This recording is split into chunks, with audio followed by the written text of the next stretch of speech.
Noemí ni me vio, ¿verdad?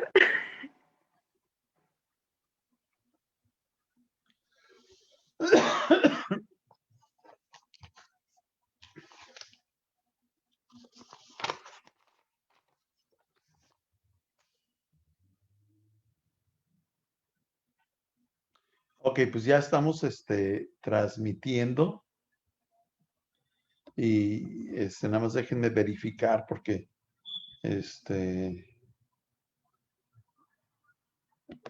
porque me estoy viendo en mi muro, no en la iglesia. Ok. Y aquí estamos. Pues les enviamos un saludo a aquellos que nos están viendo ya por Facebook. Si tú quieres estar con nosotros por Zoom, bueno, te pedimos que nos escribas y te vamos a pasar el Zoom en un chat privado porque pues hemos tenido algunas malas experiencias de hacerlo público. Aunque creo que ya te tengo que aceptar, así no puedes entrar, nomás así, ¿verdad, Ángel? Entonces, voy a hacer a Ángel el administrador del grupo para que él los esté aceptando y de esa manera yo no tengo que estar al pendiente quién quiere entrar vía Zoom. Ya tienen a quien echarle la bronca. Sí. Ok, make host. Ya eres el administrador. Gracias. Y bueno, nuevamente les doy las gracias a todos los que se están conectando. Son las 8:07. Solamente a los que aquí tengo ya en vivo también les doy gracias. Angelina, bienvenida. Selene, qué gusto verte por aquí hoy esta noche. Eduardo Guzmán, también, gracias. También Dios te bendiga a ti. Alex, si ya hoy Ángel es el administrador, es el mismo número de la semana pasada, si te quieres conectar con nosotros vía Zoom. Elena, buenas noches, gracias por conectarte. Y bueno, aquí con nosotros en vivo tenemos, y digo, por vía Zoom tenemos a Lupita que nos hace el favor de siempre interpretar al lenguaje mexicano de señas. Y tenemos a Noemí, mira, Ruth se acaba de conectar. Por aquí hace ratito vi a Martín, pero yo creo que ahorita se reconecta. Ángel, bueno, a todos les doy la bienvenida a este estudio que vamos a tener el día de hoy. El día de hoy vamos a brincarnos unos 4 versitos y vamos a arrancar con el verso, creo que es el 23, y vamos a ver del 23 hasta terminar el capítulo y vamos a pasarnos inclusive hasta el capítulo 2. Y la semana que entra que nos veamos, vamos a retomar los versos que me estoy brincando, pero ya habiendo estudiado el día de hoy lo siguiente para que sea más fácil la comprensión de estos versos, ¿no? Entonces, va a estar interesante porque se divide en 2 temas, es lo que sigue, y bueno, decidí abordar primero el segundo y luego el primer tema. Vamos a dar un minuto más, nada más, para darle oportunidad a otros que se conecten. Y si ya en un minuto, pues ahí se quedan en las manos de Ángel que los acepte, ¿no? Mira, Vamos a ver Germán, el versículo 2. ¿Perdón? Vamos a ver el versículo 2. No, vamos a hablar de 1 Corintios, vamos a comenzar el 22, Okay. 1:22, hasta terminar el capítulo y vamos a tomar algunos versos del capítulo 2 también. Okay. Entonces, a Germán tenía rato sin verlo, te mando un abrazo, Germán, qué gusto saludarte por aquí. Igualmente, los extrañé mucho, pero he tenido mucho trabajo y de pronto, ya sabes, algunas actividades o situaciones y entonces, bueno, ya saben que en algunas familias tenemos esta situación de COVID, tenemos que estar pendientes, apoyándonos entre familia y hubieron algunas situaciones que debía atender y resolver, pero estoy aquí con ustedes, con mi corazón, viéndolos todos los días. Ahora ya veo que están con el grupo de oración las 24 horas y definitivamente los veo y me gustaría contactarme más seguido con ustedes. Créanme que estoy orando mucho por ustedes, por su proyecto, y la fe va en aumento, tenemos que confiar, tenemos todos que estar orando, y claro que sí, orando por vernos otra vez de forma presencial. Pues esperemos que pronto, ¿no? A la medida que la vacuna vaya avanzando, pues tenemos más posibilidades de vernos, especialmente nosotros que nos vemos en un cine. Entonces ya yo ansío el momento de poderlos abrazar sin contagiarlos de nada, ¿no? Bueno, pues ya son las 8:10, vamos a comenzar de una vez. Le damos la bienvenida a Marco Aguilera. Un abrazo, Marco, a ti, a tu esposa, a los bebés, un beso. Nada más a ellos el beso. Y a Leti Lozoya, qué bueno que te uniste con nosotros, Leti. Y bueno, si tienes una Biblia contigo, ábrela ahí en 1 Corintios capítulo 1. Estamos estudiando verso por verso del libro de Corintios y el día de hoy no va a ser ninguna diferencia. Nos continuamos verso por verso, pero la semana pasada terminamos en el 18 y nos vamos a brincar 6 versos y nos vamos a ir a, perdón, 5 versos y nos vamos a ir al verso 23. Y de ahí vamos a empezar a platicar. De hecho, quiero leer del verso 23 al 29 para iniciar.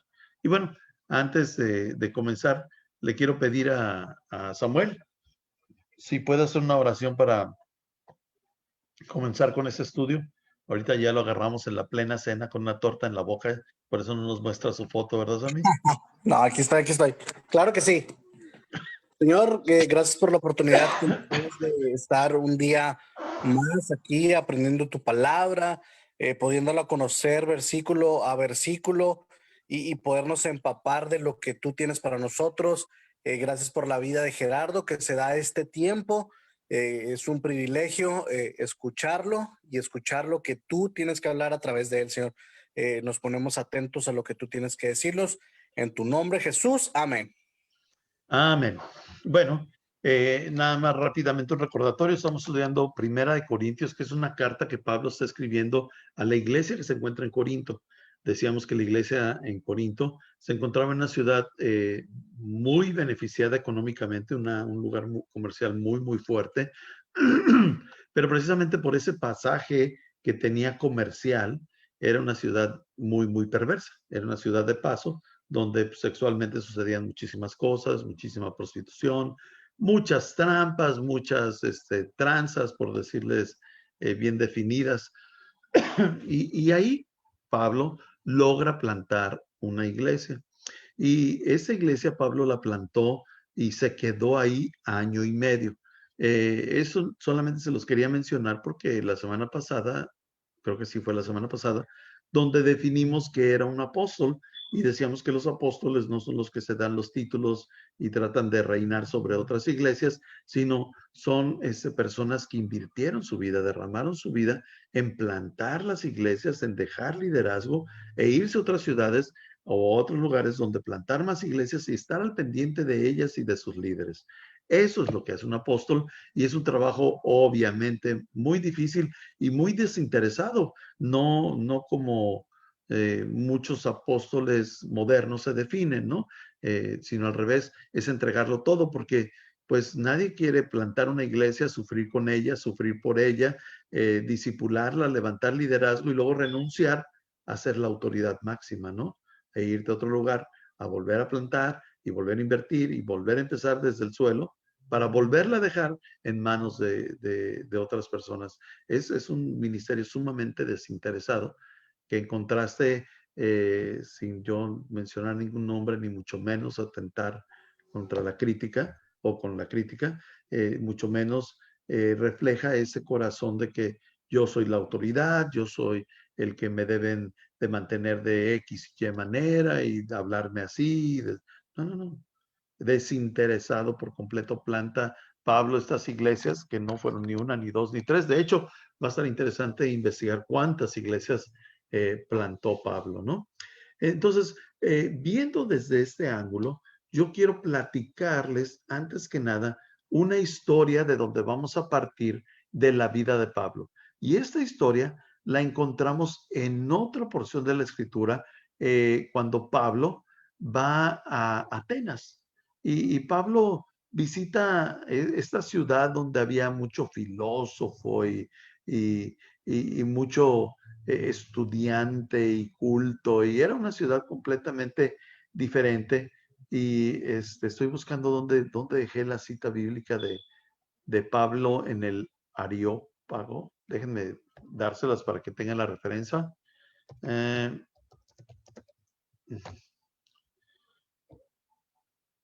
Ajá. A ver.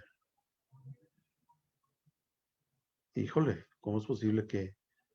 Ok,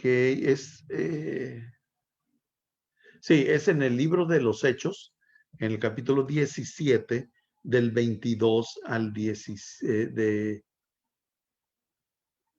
del 22, sí, hasta el 31. Ahí está toda la historia de lo que sucede aquí, ¿no? Y ahí, esta historia a mí me gusta mucho y se las voy a platicar, ustedes la pueden leer al rato en casa. A mí me gusta mucho esta historia porque Pablo llega a esta ciudad, a Atenas, y empieza a caminar por el pueblo y hay muchísimos altares en esta ciudad, muchísimos. Y todavía tú puedes llegar ahí y encontrar todos estos altares. Y Pablo se va a disertar ahí con los filósofos y con los cultos, y va a ese lugar donde todos daban sus disertaciones y eran escuchados, un lugar de mucha presunción, de mostrar cuánta sabiduría tengo, cuánto conocimiento tengo de la ciencia, del arte, de la poesía. Eran como predicaciones presuntuosas, pues, de todos estos sabios en sus líneas, en sus teorías de la vida y demás. Y ahí se paraban, ¿no? Y daban sus disertaciones. Y entonces Pablo llega a esta ciudad y se para en este mismo auditorio a dar una disertación. Pero Pablo comienza su disertación de una manera muy diferente. Y Pablo dice, hoy vengo a hablarles no, lo primero que dice, ¿saben qué? Estaba caminando por la ciudad y me doy cuenta que ustedes son personas sumamente espirituales. Y luego le dice, y luego yo iba pasando por ahí y me encontré un altar. Y ese es el altar al Dios no conocido. Dice, y de ese altar yo quiero hablar, de ese Dios yo les quiero hablar. Yo les quiero hablar del Dios no conocido. Para esto ustedes tienen que conocer la historia del Dios no conocido, que no nos platica Pablo, sino nos platican los historiadores. Los historiadores paralelos a las escrituras bíblicas nos platican, no crean que porque estaban narrando la Biblia, no. Eran historiadores de ese tiempo, y nos platican qué es esto del Dios no conocido. Y lo que pasa es que Atenas, una ciudad sumamente idólatra, como tenían dioses hasta para el dios de la hormiga y el dios del polvo y el dios del cielo y el dios de las nubes, tenían dioses de todo. Y entonces cuenta este historiador que vino una pandemia como la que estamos sufriendo ahora, y empezó a morir mucha gente, muchísima gente empezó a morir. Y entonces los religiosos oraban a su Dios, y pues no, vamos a orar al Dios del viento, y oraban y nada, que la gente no sanaba. Pues vamos a orar al Dios de la luz y del fuego, y no sanaba, la gente seguía muriendo y muriendo y muriendo, y la mortandad era mucha. Entonces mandan traer un hombre sabio, como es un lugar de, ya saben, de sabiduría y disertamientos y quién sabe cuántas cosas aquí, y llaman a esta otra persona de otro lugar, y viene y estudia qué está pasando, ve todos los altares, ve que ya le han pedido a todos los dioses que los sane y que se lleve la pandemia de ese momento, de ese lugar, y y nada. Y entonces él dice, ¿saben qué? Ya sé qué vamos a hacer. Y él les dice, seguramente hay un Dios que no conocen. Aquí ya tienen todos estos dioses, pero seguramente que hay uno que no conocen, que tiene el poder para salvarlos y para curarlos. Entonces, vamos a hacer 3 altares al Dios no conocido, al que no lo conocemos.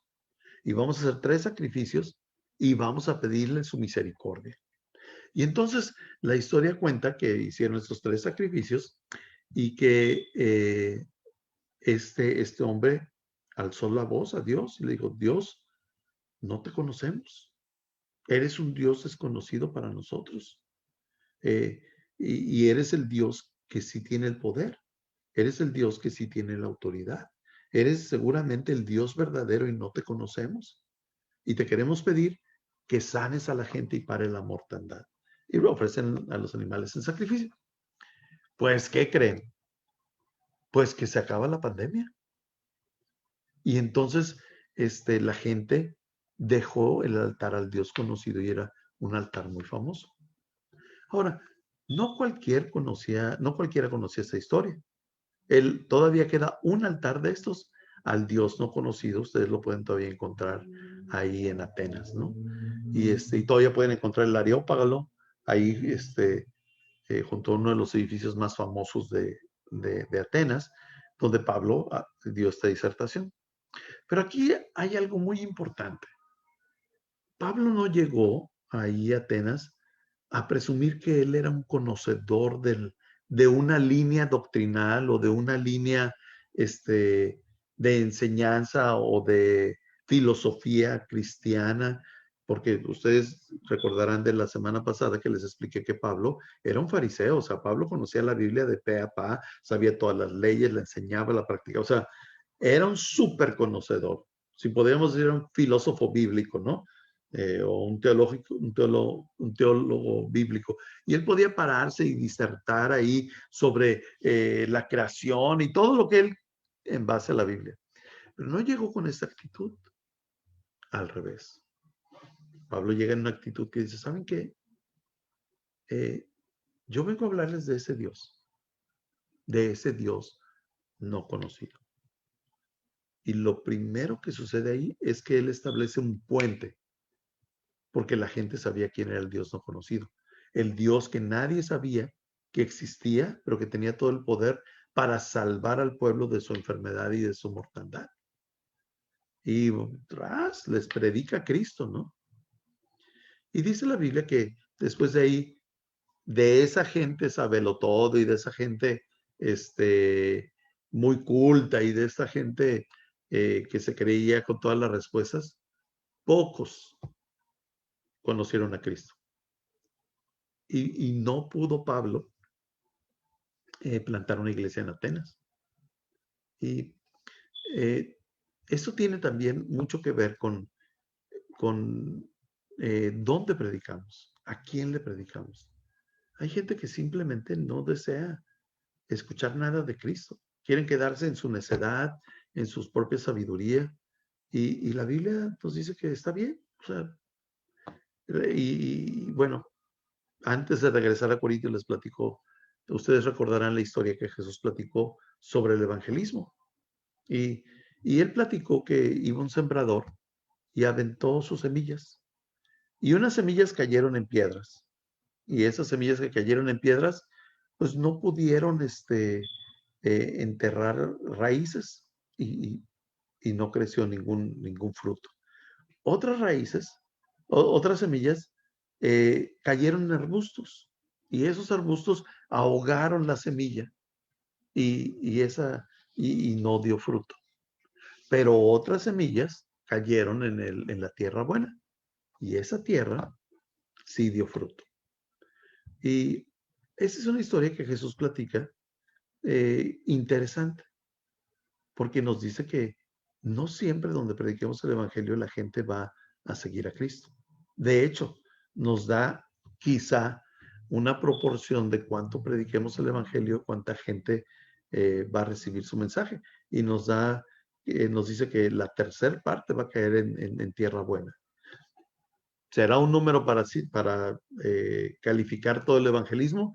Pues a lo mejor no, pero lo que sí es un número que nos dice que no toda la gente, por más esfuerzo que hagamos, por más verdad que les demos, por más de que parezca que plantó y empezaron a ir a la iglesia como este arbusto que empieza a crecer, esa planta que empieza a crecer en medio del arbusto, y el arbusto habla de nuestra vida exterior, de nuestras ocupaciones, de nuestros distractores, lo ahoga. Y son personas que simplemente no siguen el Evangelio. Entonces, para Pablo no era una excepción. Pablo tuvo éxitos rotundos, impresionantes, pero en Atenas no fue un rotundo éxito. Para muchos de nosotros este evento en Atenas es muy importante porque Pablo predica muy relevante el Evangelio. O sea, se va al filo de la navaja, ¿no? Va y dice, ¿ustedes no conocen ese Dios? Yo sí lo conozco y se los voy a presentar, ¿verdad? Pero se está subiendo a bordo de su historia, de su cultura, y puedo hablar mucho aquí sobre un misionero, sobre un evangelista, de cómo él no habló por hablar, sino primero conoció la cultura, primero supo de qué se trataba esta historia, se sabía los poemas, o sea, pudo hablar de eso sin ningún problema y les predicó a Cristo de una manera que ellos nunca lo habían escuchado, ¿no? Qué chistoso llegar y decirles, yo sí conozco ese Dios que ustedes no conocen. Ahí les va la historia. Ok. Preparado el preámbulo de donde viene Pablo, llega a Corintios, pasa año y medio en Corintios, en Corinto, perdón, planta una iglesia con mucho éxito, pero es aquí donde tomamos nuestra historia. Entonces, yo quiero que si estás conmigo y tienes una Biblia, pues leas conmigo, ¿no? Si no, yo te voy a leer aquí los versos de 1 Corintios 1, del 23 en adelante. Y dice, pero nosotros predicamos a Cristo crucificado, que para los judíos es ciertamente un tropezadero y para los no judíos una locura. ¿De qué está hablando aquí? Bueno, para los judíos, que ellos no podían creer que Cristo era el Mesías porque no había venido como un rey, sino como un siervo. Y que siendo Dios, pues ¿cómo podías matar a Dios? Que no puedes matar a Dios. Entonces era un tropezadero para ellos, ¿no? Y para los que no son judíos, se refiere precisamente a toda esta gente de Atenas y toda esta gente culta y toda esta gente de filósofos, no, pues suena locura de que Dios se haga hombre y muera por mí. Y luego dice, pero para los llamados, tanto judíos como griegos, Cristo es poder de Dios y sabiduría de Dios. Voy a seguir leyendo y ahorita explico. Porque lo insensato de Dios es más sabio que los hombres, y lo débil de Dios es más fuerte que los hombres.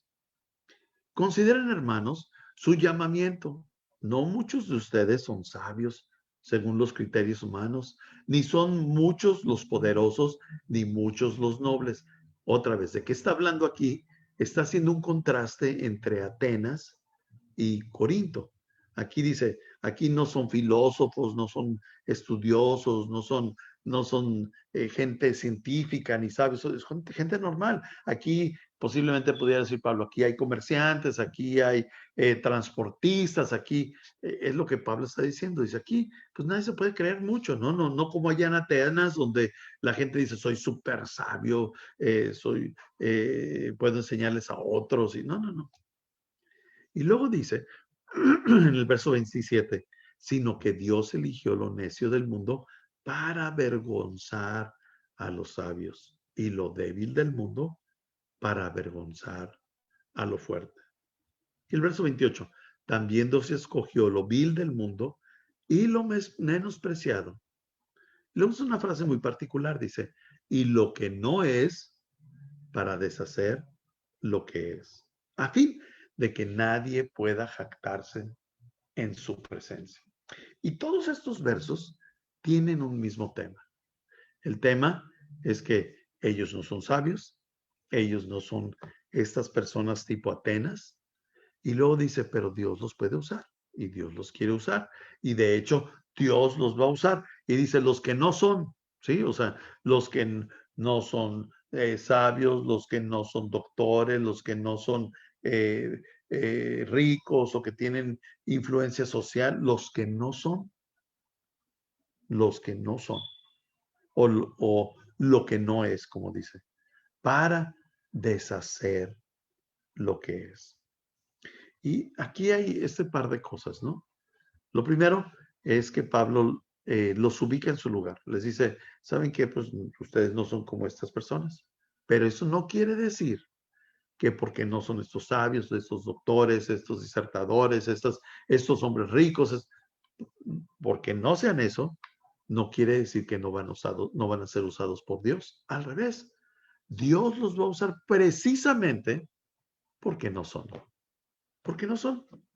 Y va a deshacer lo que es. O sea, ustedes que no son nada, Dios los va a usar. ¿Por qué? Dice. ¿Por qué Dios los va a usar? A fin de que nadie pueda jactarse en su presencia. Y bueno, los que me han escuchado hablar de mí mismo, ya hasta burla me hacen de que yo digo que pues yo soy una porquería sobre este planeta, ¿no? La verdad, o sea, de verdad, yo me considero nada, pero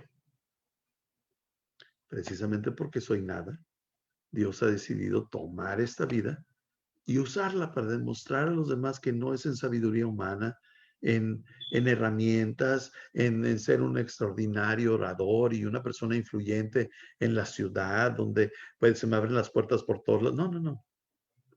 Dios dice, no, no se trata de ti, Gerardo.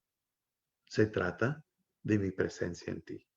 Entonces, pues sí, el portador es una porquería, pero lo que porta, lo que porto yo, es la verdad de Jesucristo y ese sí tiene el poder para transformar vidas, el poder para convertir la soledad en esperanza, la tristeza en consuelo. Ese es el poder del Espíritu Santo. Y Dios nos usa a las personas inútiles porque somos personas que no tenemos la opción, no podemos quedarnos con nada, no podemos decir es que yo fui, es que yo hice, es que yo dije. De hecho, nuestra responsabilidad es completamente diferente. Y eso lo encontramos en la Biblia. Lo encontramos en Cristo Jesús, porque Jesús es quien nos enseñó a hacer ministerio, o sea, a servir y a predicar a Cristo, ¿no? Y lo que hacía Jesucristo es que siempre que iban con él, oh, Jesucristo, eres extraordinario, mira nada más. En vez de él quedarse con ese crédito, él dirigía la atención a Dios, Padre. Siendo él Dios, pero él nos enseñaba a mover la atención de la persona a Dios. Y la verdad, tú y yo tenemos que hacer lo mismo. No nos debemos de quedar con nada. De hecho, Dios no quiere que nos quedemos con nada y ahorita lo voy a explicar. Dios lo que quiere es que lo pasemos todo a Él. Y digamos, si pudimos dar de comer, es porque Dios. Si pudiste aprender algo de lo que hablé, es porque Dios. Sí, o sea, siempre mandar la atención a Dios. Y este verso, el último que acabo de leer, es un verso sumamente importante y muy mal interpretado, porque dice que a fin de que nadie pueda jactarse en su presencia. Y siempre lo tomamos como que nadie diga, oh, yo, por mí se hicieron las cosas. Y aunque sí quiere decir eso, lo que quiere decir es que, hey, a fin de que nadie tome la atención para sí mismo, porque Dios no quiere que tú tomes la atención para ti mismo, sino que se la entregues a Él. ¿Por qué? Porque es un Dios egoísta, porque es un Dios envidioso que no quiere compartir su gloria con nadie. No. Te voy a explicar por qué. Porque somos imperfectos. Tú y yo somos imperfectos. El único perfecto es Dios. Y toda vez que nosotros tomemos el crédito de algo, nos estamos haciendo personas que estamos construyendo adeptos a nosotros, seguidores a nosotros. Sí, seguidores de nosotros por el mensaje que hablamos, pero seguidores de nosotros. La gente empieza a fijarse en tu vida, en tu persona, y en vez de ser Cristo el ejemplo, la gente te empieza a seguir a ti, al que predica Cristo. Y lo que sucede es que como somos humanos, en algún momento en la vida nos vamos a resbalar y nos vamos a equivocar. Y la gente se va a decepcionar. Y las decepciones que causamos, no las causamos nada más a nosotros, o sea, que la gente se decepcione de nosotros, sino la gente se decepciona del mensaje que predicamos, porque la gente veía el mensaje que predicamos a través de nuestras vidas, porque los hicimos adeptos a nosotros, los hicimos que sus ojos estuvieran puestos en nosotros, porque nosotros somos los que proveemos, los que damos, los que hablamos, los que predicamos, los que oramos, y la gente tiene los ojos puestos en nosotros.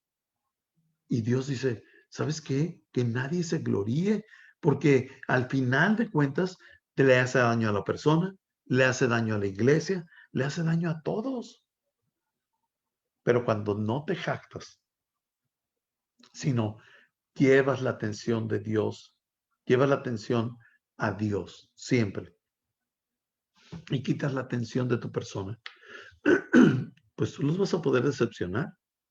Pero si les has enseñado que el único perfecto y el único camino y el único que verdaderamente jamás los va a decepcionar es Dios, ese es otro boleto. La gente no se va a decepcionar. La gente va a pesar que tú hayas caído, que hayas cometido un error, pero su fe va a estar arraigada en Cristo, no arraigada en el Cristo que Gerardo predica. ¿Me explico en eso? Quiero ser muy, muy puntual porque es muy importante decir que sí, yo predico a Cristo, pero yo no quiero que tu relación con Cristo dependa de mi relación con Cristo.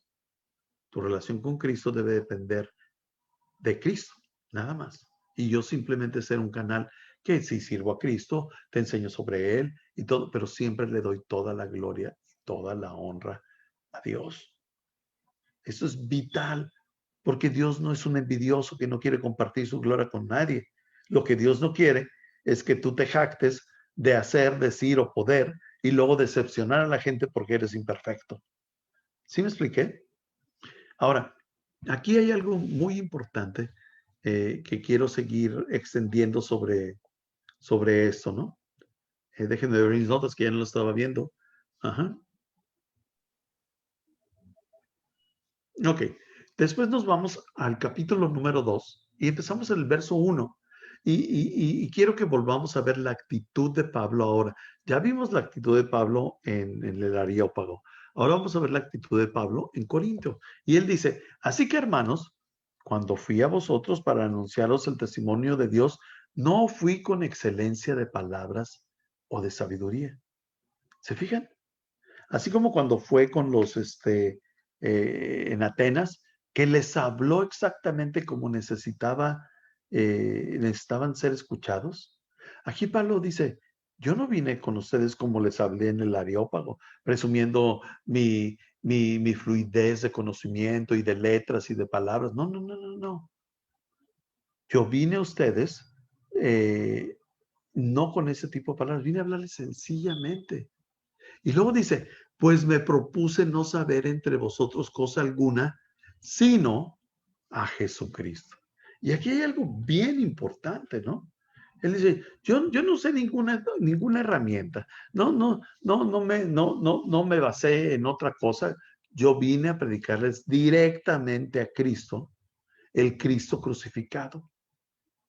Y luego dice, y estuve entre ustedes con debilidad y mucho temor y temblor. Los teólogos dicen que Pablo escribe esto porque no había tenido mucho éxito en Atenas y que él cuando vino a Corinto, pues les habló sencillamente, les predicó a Cristo, pero que él tenía temor de que la gente no lo recibiera, que no lo aceptara. Y en otras ciudades donde ya le habían puesto golpizas, lo habían mandado a la cárcel, y entonces se acerca a esta ciudad con temor. Y luego dice, y mucho temor y temblor. Y ni mi palabra ni mi predicación fue con palabras persuasivas de humana sabiduría, sino con demostración del Espíritu y de poder. ¿Qué habrá hecho Pablo? No nos dice la Biblia que se oró por alguien y hubo un milagro, pero nos dice aquí que hubo demostración del Espíritu y del poder. Ahorita voy a volver a esto. Y el verso número 5, para que vuestra fe no esté fundada en la sabiduría de los hombres, sino en el poder de Dios. Entonces aquí quiero resaltar estas cosas, ¿no? Dice, vine en humildad. No vine de presuntuoso ni vine en humildad usando palabras sencillas, número 1. Número 2, no vine predicándoles filosofía, no, vine predicándoles a Cristo Jesús. O sea, el mensaje de la salvación de Cristo, ¿no? Y solo fue lo único que hice, les presenté a Cristo Jesús. Y luego termina, y es donde quería volver. Y mi palabra, ni predicación, y mi palabra, y ni mi palabra, ni mi predicación fue con palabras persuasivas de humana sabiduría, sino con demostración del Espíritu y de poder. ¿Sabes? Nosotros podemos hablar mucho sobre nosotros, sobre lo que hacemos, sobre lo que podemos, pero lo único que va a cambiar a las personas es el poder de su espíritu y su palabra. Es lo único que va a transformar a las personas. A mí me gustan mucho que me suceden dos cosas siempre que predico en la iglesia, ¿no? Número 1, vienen personas y me dicen, ¿sabes qué, Gerardo? Quiero hablar contigo. Claro que sí. Y tomamos un minuto ahí mismo en los pasillos del cine y me dice la gente, te voy a decir algo que nunca se lo había dicho a nadie. Y me da mucho gusto que la gente diga eso porque ese es el principio de la restauración. Cuando finalmente sacamos aquello de nuestro interior y lo platicamos con otra persona. La Biblia dice que confesemos nuestros pecados unos con otros para sanar y oremos unos por otros, ¿no? O sea, no para perdonar nuestros pecados unos a otros, sino confesamos nuestros pecados unos a otros para sanar. Y entonces yo veo que ese es el momento en que va a empezar la sanidad en la vida de esa persona. La segunda cosa que esa persona me dice, o que muchas personas me dicen de manera individual, es cuando estaba escuchando la conferencia, sentí como si me estuvieras hablando nada más a mí.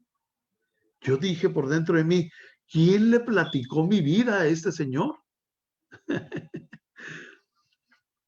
El problema es que en cada conferencia pueden venir 2, 3, 4, 5 personas diciéndome lo mismo, ¿no? Entonces no se trata de mí, no se trata de lo que yo estoy diciendo, no se trata de lo que yo pensé o de lo que yo estructuré. Eso solamente lo puede hacer Dios. Y ese es el Espíritu Santo. Y a mí me llena de alegría saber que Dios usa esta porquería de ser humano para traer un mensaje a las personas que sientan ellas que Dios les está hablando directamente a ellos.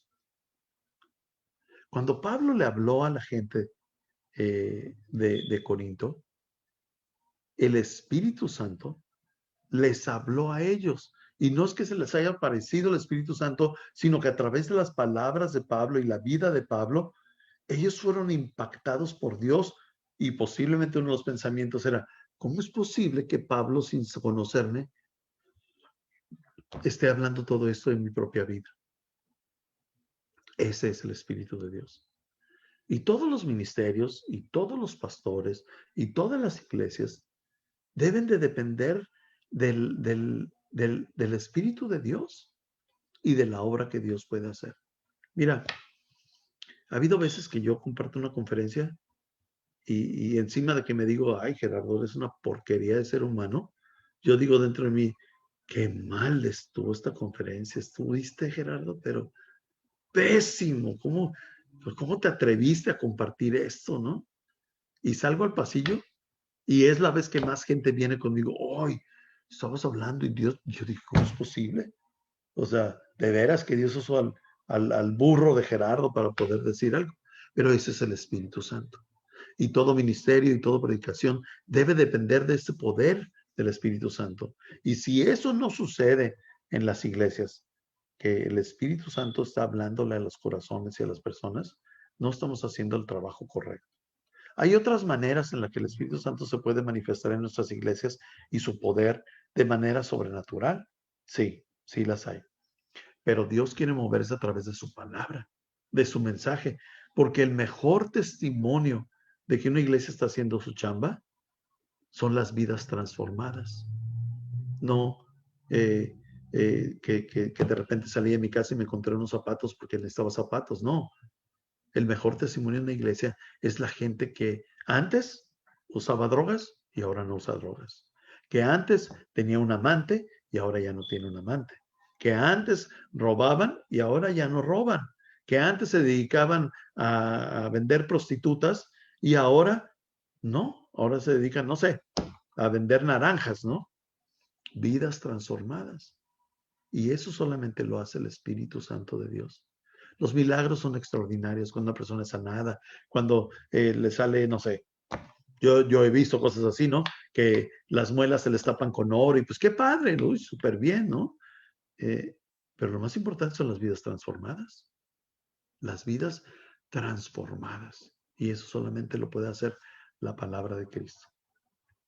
Se me está yendo el tiempo y no quiero dejar de compartir, bueno, no voy a compartir esta cita de, véanla en casa, de Deuteronomio 7:6, habla de que Dios nos ha escogido como un pueblo especial y no como que, uy, qué especiales son, no, nos ha escogido para que seamos especiales, diferentes y pueden leerla ahí. Pero yo quiero platicar y terminar el estudio del día de hoy con una analogía que la podemos encontrar en Jueces capítulo 7 y la pueden estudiar en casa. En Jueces capítulo 7 encontramos un hombre que se llama Gedeón. Y Gedeón está rodeado por un pueblo, va a ser atacado por un pueblo que se llaman los madianitas. Vienen 135,000 soldados a atacar al ejército de Israel o a Israel, a Gedeón específicamente, y el ejército o los hombres que Gedeón podía contar eran 22,000 hombres. Entonces, no, perdón, eran 32,000 hombres. Y vienen los madianitas para desbaratarlos, hacer papillas. Ya los habían dejado sin armamentos, ya, o sea, no tenían nada. Era el tiempo de los jueces, donde todos hacían lo que querían con el pueblo de Israel, pero Dios había levantado a Gedeón en ese tiempo y los madianitas venían a torturarlos. Y entonces Dios le dice a Gedeón, junta los hombres que puedas, diles que van a luchar. Y entonces Gedeón junta a 32,000 hombres que dicen, ok, vamos a guerrear contra 135,000. Y luego Gedeón les dice quiénes son, quiénes vienen 135,000. Y la historia nos dice, los historiadores nos dicen que los madianitas en ese tiempo contaban con algo que los judíos y otros pueblos no contaban, y era con camellos. Ellos iban a la guerra con camellos y entonces quedaban a una altura superior de todos, y normalmente los guerreros que están, que tienen la ventaja de la altura, o sea, ganan las guerras, ¿no? Entonces los madianitas venían en camellos, no sé los números de los camellos, y con armamentos. Era como ese tanque de los nazis que cuando entraron y invadieron Europa, que era un arma que nadie podía contra ella, ¿no? Fue lo que los hizo conquistar Europa. Estados Unidos no tenía ese tipo de armamentos. Pues ahí estudia tu historia. A lo mejor Alex nos puede platicar un poco sobre esos tanques porque conoce un poquito más de historia. Pero algo así, ¿no? Y los madianitas venían con sus camellos y producían temor, producían que la gente se fuera huyendo en vez de ir a la guerra. Bueno, Gedeón junta 32,000. Y Dios les dice, ¿sabes qué? Si estos 32,000 van a la guerra y luchan contra los 135,000, se van a creer mucho. Van a creer que ellos pues, son muy buenos soldados y que ganaron la guerra. Entonces diles que si tienen miedo, se vayan a su casa. Y entonces Gedeón habla con ellos, hombres, eso y aquello, y vamos a hacer. Y dice, pero si tú tienes miedo, no hay problema, regrésate a tu casa. Y resulta que la historia nos dice que se regresaron 22,000 a sus casas. Bola de sacatones, no sé qué fueron a hacer Cuando Gedeón los citó, no fueron a hacerse los héroes o los valientes, pero a la hora de los trancazos se regresaron 22,000 a sus casas, ¿no? Y después de esto Dios dijo, no, siguen siendo demasiados. Dice, mira, eso es lo que vas a hacer, Gedeón. ¿Te los vas a llevar a todos? Esos 10,000 que te quedaron, te los vas a llevar al arroyo a que tomen agua. Y todos los que metan la cabeza al arroyo a tomar agua, así como sedientos y a refrescarse, a eso los vas a mandar a su casa. Y todos los que se hinquen y tomen agua con la mano, con esos te vas a quedar. Y Gedeón, pues obedeciendo, los lleva al arroyo y resulta que 9,700 se aventaron al agua, metieron la cabeza, hicieron garras y los regresó. Y se quedaron 300 con Gedeón. 300 hombres. Solamente esos fueron los 300 que se pusieron de cuclillas y tomaron el agua. Y ahora mucha gente dice, no, pues es que eran los elites, ¿no? Eran la boina verde del pueblo de Israel. Pues yo quiero decirte lo contrario, ¿no? Aquí lo que Dios quiere es que la gente no tomara el crédito de la guerra para ellos. Y 300 hombres tendrían que haber matado cada uno a 107 madianitas, ¿no? Y pues sí deberían ser unos super mega soldados, pero ni espadas tenían. Yo más bien, en mi mente imaginaria, pienso que estos cuates no se aventaron el clavado al agua y metieron la cabeza y hasta dieron una nadadita en el arroyo y hicieron gárgaras, porque eran los viejitos, ¿no? Eran los que apenas se pudieron poner de cuclillas para agarrar el agua con una mano y tomarla así, porque si se aventaban el clavado o se hincaban ya no se iban a poder levantar, ¿no? Eran los hombres como yo, ¿no? Los gordos, los que no podían correr, los que no se podían agachar, los que no podían tomar el agua y la verdad yo no creo que hayan sido los elites, los poderosos y todos, no, es que estaban alertas así tomando agua, pero no, yo digo que no podían hacer más que eso, ponerse cuclillas y tomar agua porque si se sentaban o se acostaban ya no se levantaban del piso, ¿no? Y bueno, y la base de eso es que pues Dios no quería que la gente se llevara la gloria sino Él. Y entonces lo siguiente que Dios le dice, ok, ustedes no van a ir con guerra, ni van a andar con espadas, ni nada, sino les dice, ustedes van a agarrar unas antorchas y van a subir el cerro gritando. ¿Cómo? Sí, eso es todo lo que van a hacer.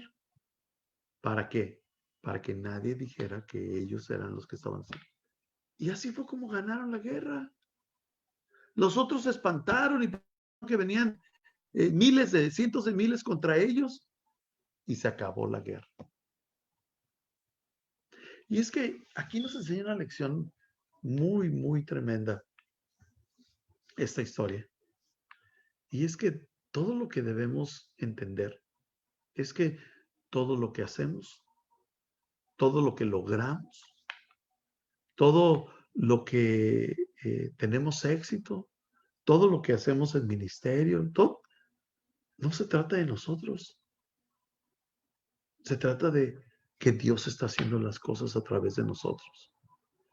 Y Dios nos llama constantemente y de muchas maneras a que nosotros vivamos en una humildad, no una humildad falsa, sino una humildad verdadera, reconociendo que Dios es nuestro proveedor, que Dios es quien nos lleva, que Dios es el que nos da, que Dios es el que hace que las cosas resulten, tanto en el ministerio como en el trabajo, que tenemos que reconocer que es en Él y por Él que todas las cosas suceden. Y eso me recuerda una porción de la Escritura que está en Proverbios 16, 18. Y nos habla cuando no hacemos eso. Cuando creemos que es porque nosotros estudiamos, porque nosotros nos preparamos, porque nosotros somos personas extraordinarias. Y a la Biblia Dios le llama a eso orgullo.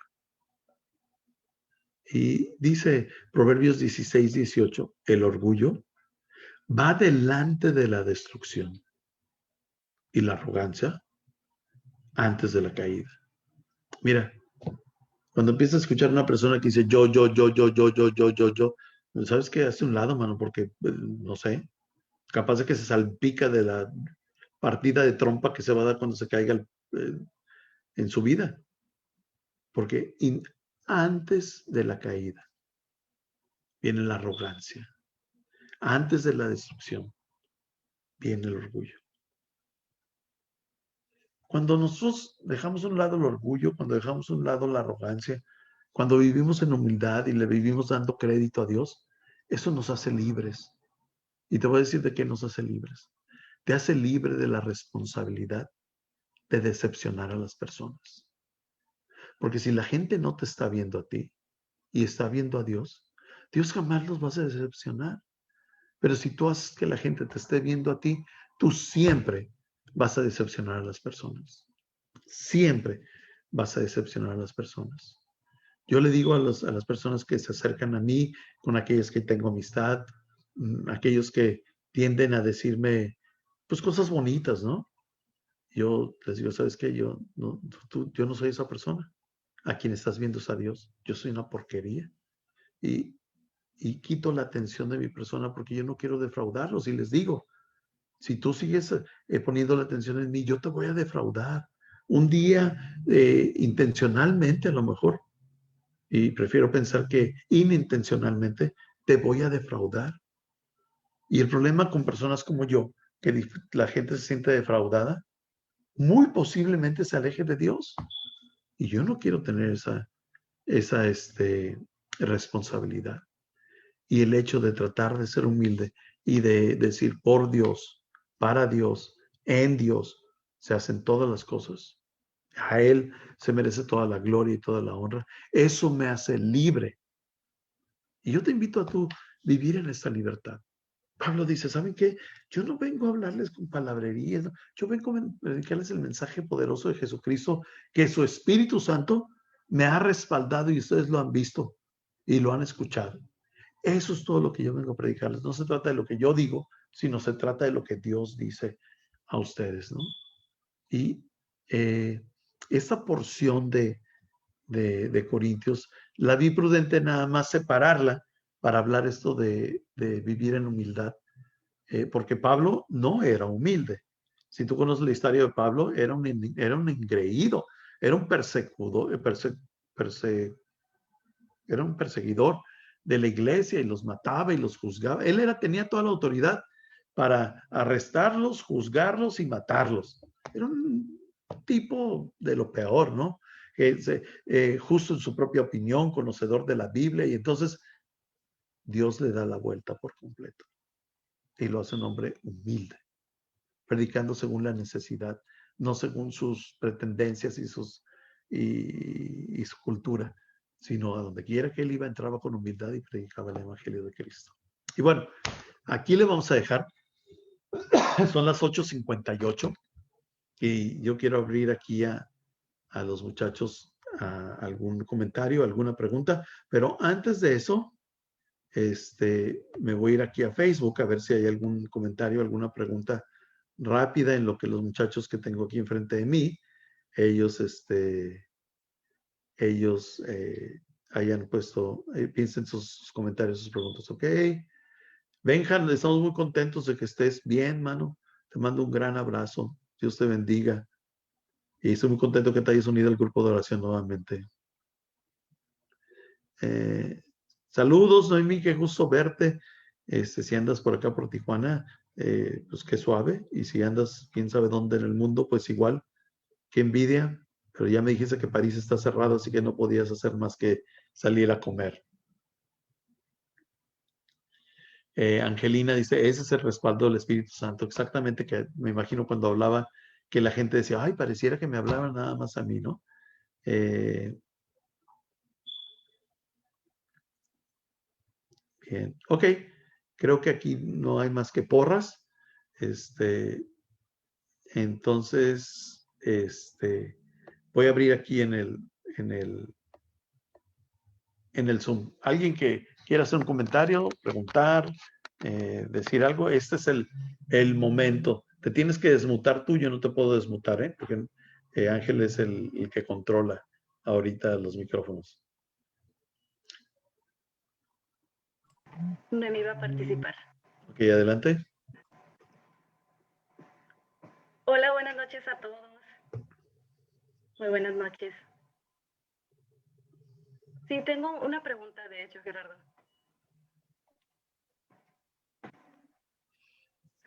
Y bueno, es también comentar algo, ¿no? A lo mejor va a ser un poco sorprendente para todos ustedes. De hecho, estamos viendo que aquí hay una persona que se ha estado integrando poco a poco a nuestro grupo de estudio bíblico y yo sé que a lo mejor ustedes están un poco sorprendidos. Les quiero presentar a mi novio, Martín Salas, que está aquí. Bueno, eso primeramente te lo quería anunciar y les quiero presentar a mi novio, Martín Salas. Pero también en cuanto al tema del día de hoy, hay algo que te quiero preguntar. Y es cierto cuando tú nos dices, bueno, nos platicabas acerca de esta historia, me ha gustado mucho, y es verdad, nuestra atención debe estar centrada en Dios. Hay muchas personas, o a veces nosotros mismos nos pasa que por alguna situación, por alguna persona, por alguna ideología, algo sucede que de pronto nos aparta de esta atención y aún así estamos esperando una respuesta de parte de Dios cuando nosotros oramos, esperamos un milagro, esperamos, no lo sé, creo que a veces estamos un tanto cerrados, por no decir que ignorantes o tontos, porque estamos a veces poniendo nuestra atención o desviando nuestra atención de Dios para ponerla en algunas otras personas, adorando a otras personas, adorando otras actividades. Eso nos hace fallar mucho. ¿Cómo ves? ¿Qué opinas? Estoy completamente en acuerdo contigo, Noemí. Y ese es el problema, ¿no? Especialmente los pastores, somos muy dados a traer la atención a nosotros, a que la iglesia gire a nuestro alrededor, a que las personas giren alrededor de nuestra enseñanza, de nuestra guianza, y los hacemos dependientes. Yo he conocido algunos ministerios donde la gente, por ejemplo, no sale de vacaciones si no le pide permiso a su pastor y cosas así sorprendentes, ¿no? Y la gente siempre te va a decepcionar, Noemí. La gente que siempre quieres la atención hacia ellos, la va a decepcionar. Te voy a dar otro ejemplo. Las iglesias que están basadas en una superestrella, o sea que el pastor es una persona bien conocida y es una superestrella y la gente se siente atraída por la fama y, y el reconocimiento que tiene este pastor y van a esta iglesia por eso, dos cosas suceden. Si el pastor se resbala, esas personas hasta pierden la fe. Y la otra cosa, que si el pastor se muere, la iglesia se muere. Se acaba la iglesia. No es en tono de crítica, porque ya este es un hecho histórico. Había una iglesia muy famosa aquí cerquita de Tijuana, en Garden Grove se llama, en Garden Grove, California, y se llamaba la Catedral de Cristal. Esa iglesia, la Catedral de Cristal, la inició un pastor que se llamaba Robert Schuller. Y Robert Schuller inició esta iglesia de nada. La construcción de este templo era una eminencia arquitectónica porque los techos, los muros, todo hecho de cristal. Una iglesia extraordinariamente famosa. Pero empezó a envejecer el pastor, Dr. Robert Schuller. Programa de televisión se llamaba The Hour of Power, la hora del poder, vista por millones de personas. Pero el pastor, por su edad y por su enfermedad, tuvo que quitarse el pastorado. Desde ese momento, la iglesia se fue para abajo. Tan serio estuvo su problema que la iglesia tuvo que el edificio salir a la venta. Y muchos trataron de comprarla, la iglesia mormona la trató de comprar. Finalmente ahora pertenece a la diócesis de la iglesia católica de la zona. Y no se sabe ya nada del doctor Schuller. Toda la iglesia perdida, muchos dejaron hasta ser de cristianos. ¿Por qué? Porque la atención estaba centrada en un hombre. Y nosotros los pastores tenemos que ser lo suficientemente responsables para centrar la visión de la iglesia en Dios. Toda la honra y toda la gloria en Dios, número 1.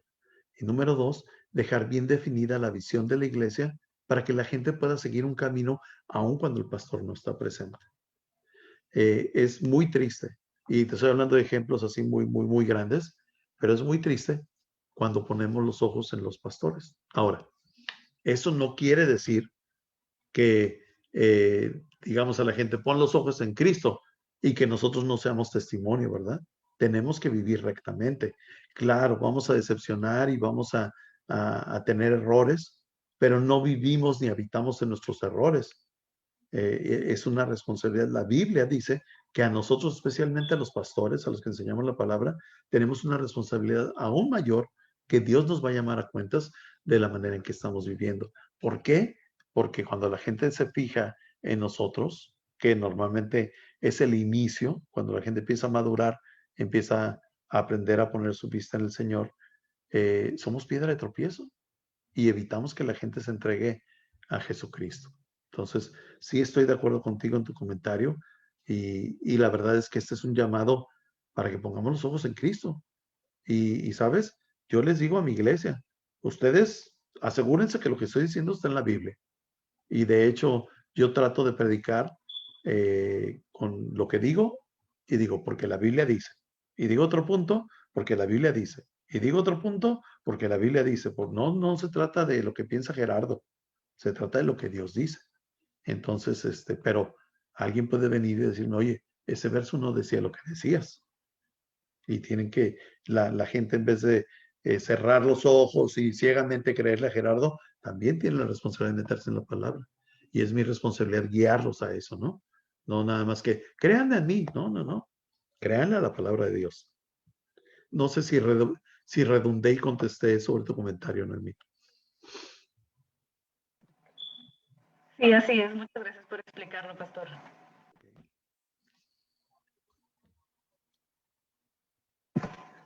Ruth quiere participar.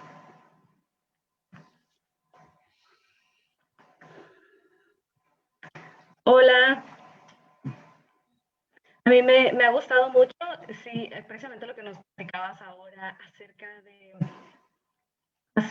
de esta actividad, de que Dios pone en tu corazón el plantar una iglesia. Y a mí me ha gustado mucho, me puse a pensar en el momento en que yo llegué a una iglesia que estaba recién, y cuando tú llegas con ese entusiasmo, con ese corazón tan dispuesto, y traes tu guitarra y traes tus cosas, y entonces vienes a compartir con las diferentes personas y te acercas a conocer a los demás, a interactuar, a que juntos estén buscando.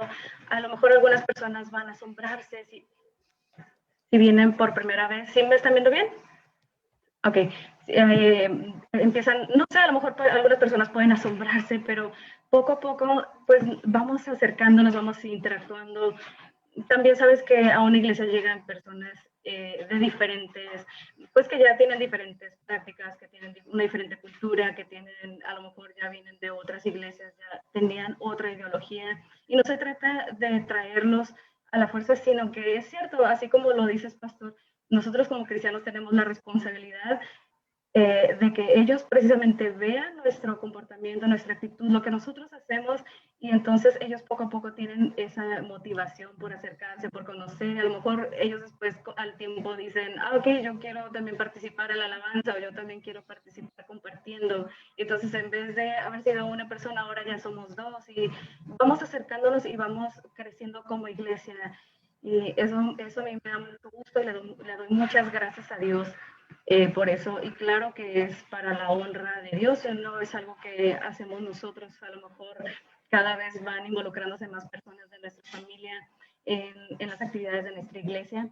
Y bueno, por ejemplo, que ahorita nosotros tenemos que cuidarnos mucho porque sabemos que la situación de la pandemia y no nos permite que estemos interactuando tanto de forma presencial. Pero sí es cierto. De hecho, por ejemplo, nosotros estamos asistiendo en casa solamente de dos personas. Pues efectivamente, ¿no? O sea, el testimonio es vital, pero también algo que pasaste por encima es que nuestras vidas demuestran lo que Dios ha hecho en nosotros, ¿no? Y el Espíritu Santo también habla a otras personas a través de nuestras vidas transformadas, cuando éramos algo antes y ahora somos diferentes. La gente que nos conoce o que nos conocía es impactada por esa transformación. Es por eso que es tan importante el testimonio.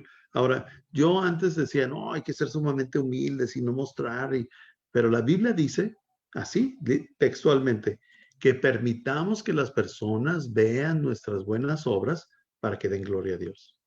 Entonces ahora digo, no, ahora sí tenemos que exponer lo que Dios ha hecho en nuestras vidas para darle gloria a Dios. Acá en Facebook me dice una persona, oye, me encantó el comentario que hiciste de que en Dios, para Dios y con Dios, ¿no? Algo así dije. Y bueno, les comparto la cita bíblica, esto no lo inventé yo, está en Romanos 11:36. Y dice, pues todas las cosas provienen de Él y existen por su poder y son para su gloria. A Él sea toda la gloria. O sea, es provienen de Él, existen por su poder y son para su gloria. De Él, por Él y para Él. Nada más lo quería dejarle la cita bíblica aquí en Facebook, sí. Gracias, Elena, sí. Por Dios, para Dios y en Dios. Ok, muchachos, ¿alguien más acá en Zoom que quiera hacer un comentario? Este es el momento.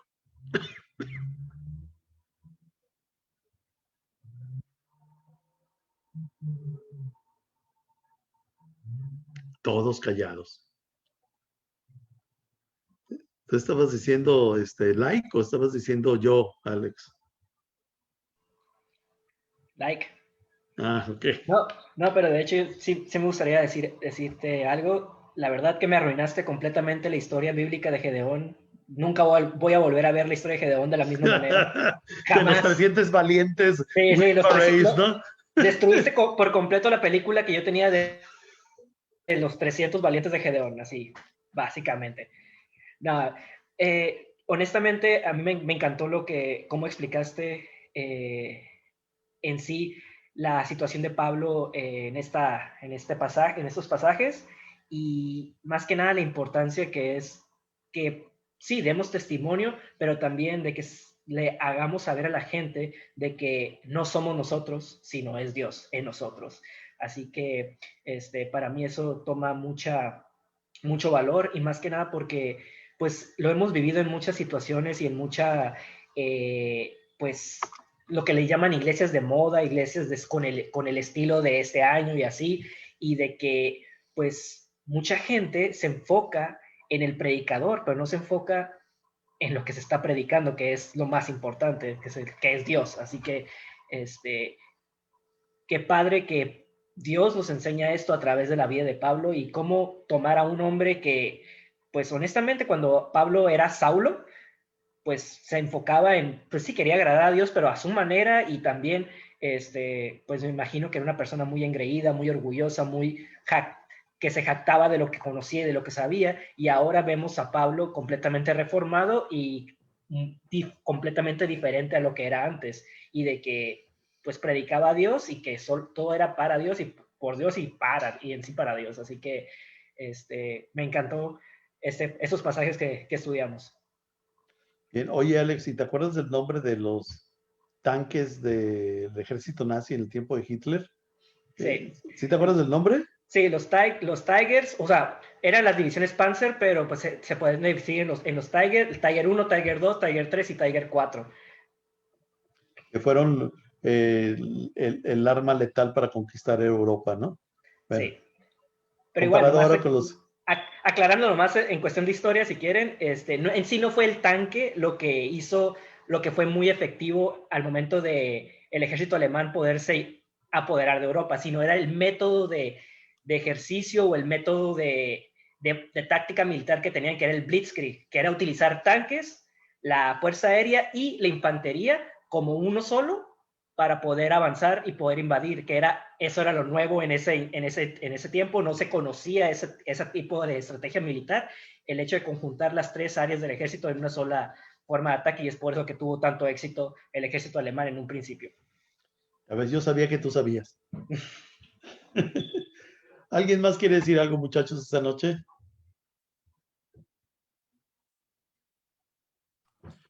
Yo quiero hacer un comentario sobre, en general, sobre todo lo que dijiste, ¿no? Que es muy fácil caer en el orgullo, ¿no? Cuando eres, o cuando tienes una iglesia, pues una iglesia de ensueño, ¿no? Que todo el mundo le gustaría tener una iglesia grande, bonita, con todo lo que tú soñaste algún día. De repente tenemos que tener los pies, ahora sí, bien puestos en la Biblia, porque de otra manera, el sábado pasado di un taller de liderazgo y algo que se me quedó muy grabado es, nunca te compares, porque siempre va a haber alguien mejor que tú y definitivamente siempre va a haber alguien que va a hacer el trabajo un poco menos mejor que tú. O sea que para los dos lados estás frito y con eso me quedo, ¿no? O sea, yo hago mi trabajo para que cuando llegues al cielo no te pregunten, no te van a preguntar, ¿por qué no fuiste como Rick Warren? ¿Por qué no fuiste como Henry Cloud? No, te van a preguntar, ¿por qué no fuiste más como Ángel Sumaya? Como yo te mandé a hacer, yo te crié a ti para que fueras así. Y pues es una lección muy interesante esta de Corintios y te doy gracias por eso. Súper. Pues definitivamente no. Ahí cuando nos comparamos, como tú decías, con alguien súper mejor que nosotros, pues nos frustramos, ¿no? Decimos, "Uy, soy nada". Y cuando nos comparamos con los que son, pues quizá menos eficientes que nosotros, puede decir, pues que soy súper bueno, ¿no? Tenemos un problema para cualquier lado que volteemos. Por eso dice la Biblia que la comparación es una trampa. Es una trampa, no debemos de caer en ella. Ok, ¿algo más, muchachos? Si no, vamos a cerrar nuestro tiempo juntos. Germán, ¿quiere decir algo? Adelante. Ya está. Así es, les quiero decir, bueno, ya brevemente, antes que nada quiero saludarlos a todos, espero que todos se encuentren muy bien. De verdad que el tema de hoy estuvo muy interesante, a mí me gustó mucho, me hizo muy interesante y también me gusta un tanto la historia. Es cierto, acerca de esos 300 hombres, de hecho ya lo había visto en una película y me ayudó mucho porque, bueno, sabes, los gráficos nos ayudan bastante. Pero bueno, ahora me llamaba la atención cuando tú platicabas acerca de esta iglesia de cristal o esta, como lo dice Alex también, ¿no? Estas iglesias modernas en las que, o las iglesias de moda más bien, en las que de repente nos dejamos influenciar por las personas que están dirigiendo, por las personas que están liderando y no por lo que realmente tenemos que ir, nos estamos fijando en que, ay, mira, pero hay que ir vestidos con esta ropita de marca, hay que ir calzados así. Y realmente esas son cosas que no son importantes y no son necesarias. Y bueno, ¿cómo nos ayudamos? No digo que cómo ayudamos, sino cómo nos ayudamos para cambiar esa perspectiva, para enfocarnos en el Señor, para darle la honra a Dios, para no estar enfocados en lo que no debemos de estar enfocados, porque es muy fácil desviar nuestra atención si no estamos de verdad tan cuidadosos, ¿no? Pero lo importante es que estemos tranquilos, que podamos sentir esa paz, que podamos sentir esa libertad y entonces de esa manera ya no lo sientes, ya no lo sientes ni siquiera a la hora de alabar, o sea, te das cuenta de que es vacío. Y no importa, bueno, no importa si estamos hablando de una iglesia cristiana o de una iglesia católica, a veces, pues, algunos podemos tener una actividad o que ya estuvimos en alguna iglesia católica. Bueno, tú sabes, a veces ya nos ha ocurrido, ¿no? A lo mejor ahorita estamos en una iglesia cristiana, somos parte de una iglesia cristiana, pero a lo mejor estuvimos en otra comunidad. Yo decía, bueno, porque es cierto, en la iglesia católica pues nos persignábamos y en la iglesia cristiana pues no. Hay algunas prácticas que a lo mejor nos han enseñado las personas que a lo mejor no sabemos de dónde han surgido y entonces son unas prácticas diferentes. Y a veces yo noto ciertas actividades en otras iglesias que no voy a negar, me causan cierto temor porque desconozco, porque no sé qué significa o a qué se refiere. A lo mejor a algunas otras personas les puede causar también cierto temor las prácticas o las situaciones que surgen dentro de la iglesia cristiana. Yo no sé, no es que sea una duda tal cual, sino entiendo que las opiniones son tan distintas porque son prácticas diferentes. No lo sé, es raro. Pero en Bueno, fin, quiero darte solo muchas gracias, pastor. de nada, pues el comentario, responder a tu comentario es muy largo, así que lo voy a tratar de hacer muy corto, pero déjame decirte una cosa. Todo lo que aprendas en cualquier iglesia, tienes que ir a la Biblia, a ver qué dice la Biblia. Si tú consideras, en primer lugar, que la Biblia es la autoridad número uno en tu vida, pues siempre regresas a ver si lo que te enseñaron es lo que dice la Biblia. Y haces lo que dice la Biblia. No haces lo que dice la iglesia. La autoridad no es la iglesia. La autoridad no son los pastores o los sacerdotes. La autoridad es la Biblia, porque la Biblia es la palabra de Dios. Entonces siempre volvemos a la Biblia. Te vas acostumbrando a escuchar de gente que conoce la Biblia y te habla de la Biblia y empiezas a confiar en ellos. Y eso no está mal, porque ya comprobaste que sí enseñan la Biblia y tú obedeces la Biblia.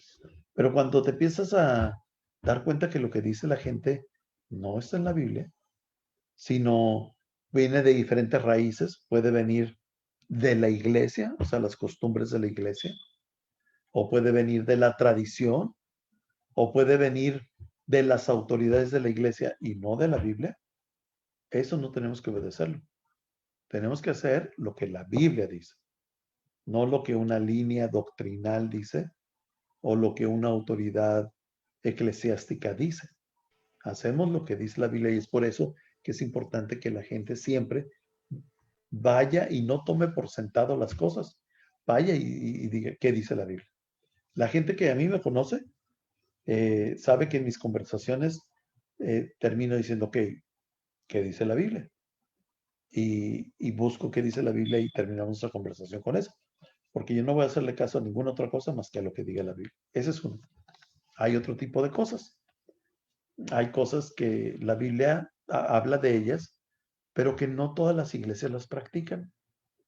También la Biblia nos dice que hay algunas actividades de la iglesia que se deben de practicar nada más con personas que son muy maduras en la fe.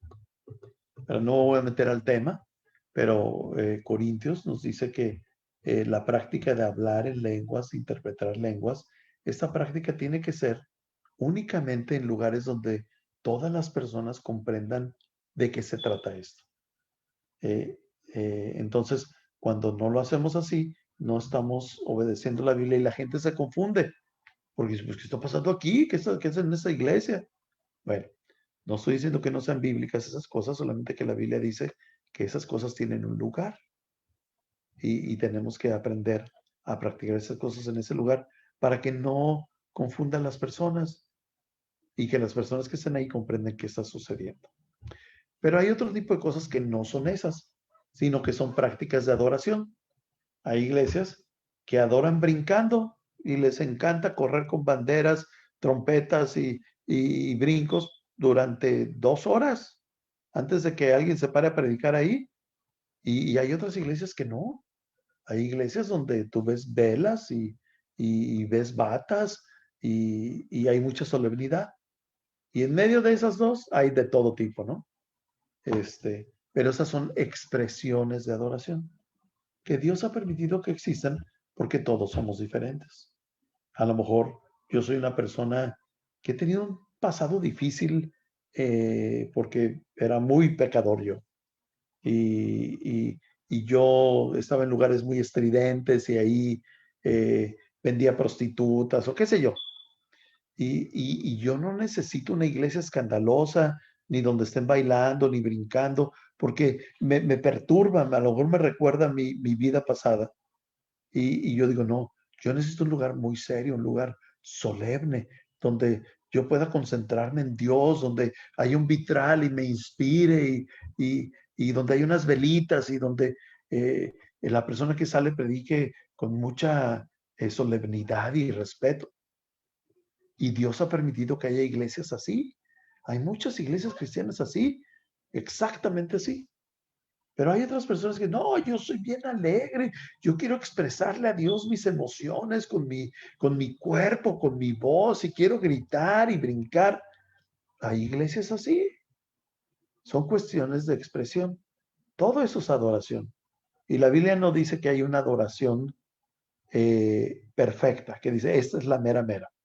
O muchos, los que gritan mucho, dicen que todos tenemos que gritar mucho, y los seriecitos dicen que calle delante de Dios, ¿no? Pero ¿qué dice la Biblia? Bueno, la Biblia dice esto, que los verdaderos adoradores adoran en espíritu y en verdad. O sea, ¿qué quiere decir eso?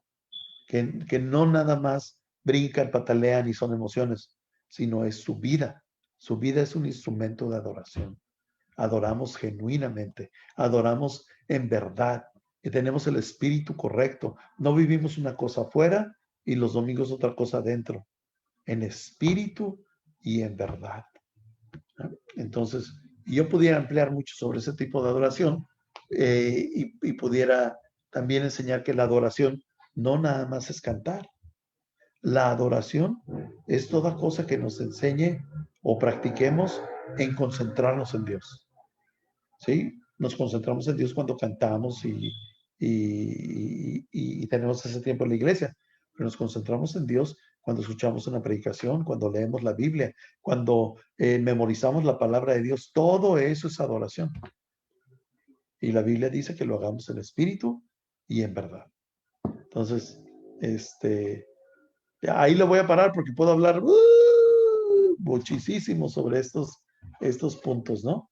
Lo último que quiero que sepas es que en Iglesia para Todos respetamos a todas las iglesias.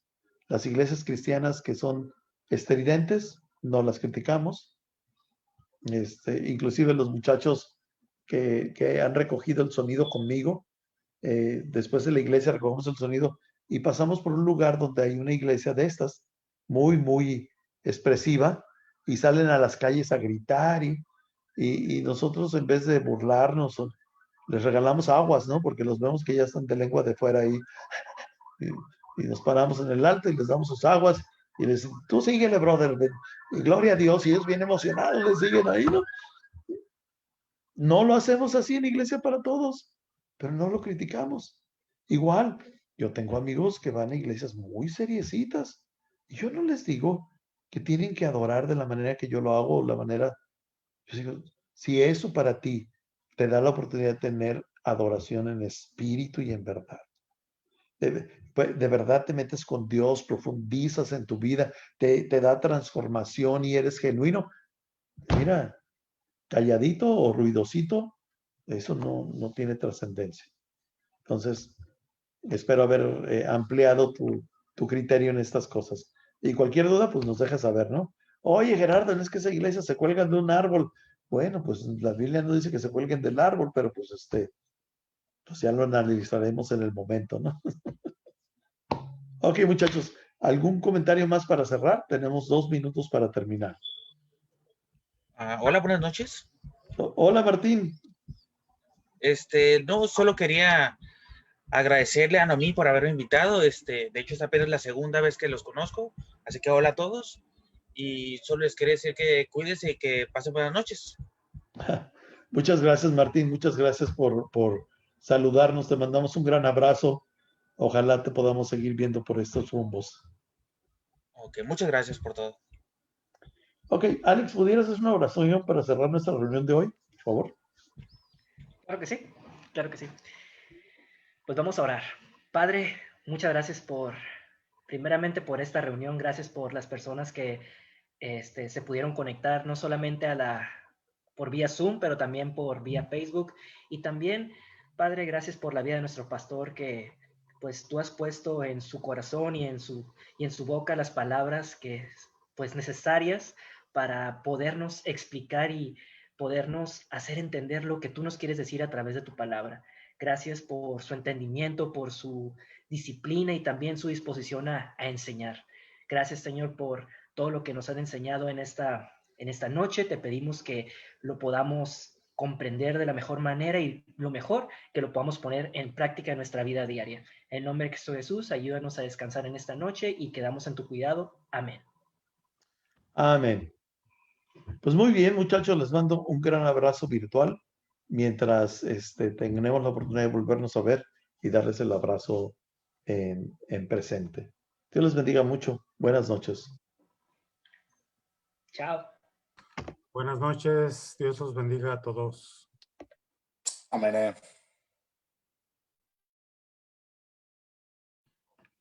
Adiós, copastor.